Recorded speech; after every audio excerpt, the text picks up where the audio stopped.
Fly with me to Spain, guys. Part 2. 15 hours ang layover ko dito, so hindi ko na alam kung anong gagawin ko dito.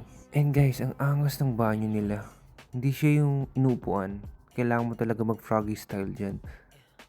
And ang ganda ng airport, guys. Super ganda. Yung wifi very accessible pero mahina nga lang. So, hindi mo rin magagamit. And napaisip ako kung gusto ko ba mag-temporary visa para makapaglabas ako sa Beijing and makapaglibot-libot man lang sa labas ng airport bago ako lumipad papuntang Barcelona. Pero in the end, sabi kasi ng parents ko, wag na kasi first time. So, follow them, di ba? And yan, naghugas na ako ng mukha and wala akong mostly ginawa dito kasi sarado lahat ng store. Yung mga food lang yung bukas. Ayun, konting libot-libot. Ang ganda din yung airport nila guys, super lawak. As in lawak. Yung mga food dito guys, very reasonable naman yung prices. Dito ako kumain sa Pizza Hut, which is, ang sarap ng food. Pero hindi lang ako sanay kasi walang kanin.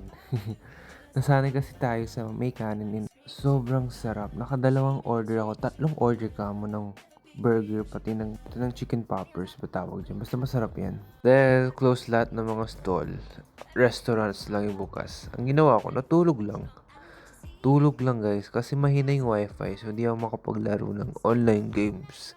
Dahil wala akong magawa guys, alam niyo ba ginawa ko? Kinausap ko yung mga foreigner na katabi ko sa upuan. As in lahat. Sa section ko lang ng upuan. Kinausap ko lahat. And sobrang saya makipagkaibigan sa foreigner. Yeah. And since paggabi na guys, ang in-order ko, finally, kanin. May kanin pala silang menu. So yun yung kinain ko. Ang sarap. Tapos nanood lang ng movie, 3 movies. And ayun na. After nun, naggala-gala lang. Tapos, onboarding na ako. Ayun lang. So, sorry kung medyo natagalan tong vlog na to kasi marami lang akong inasikaso dito sa Barcelona. Pero, wait for part 3.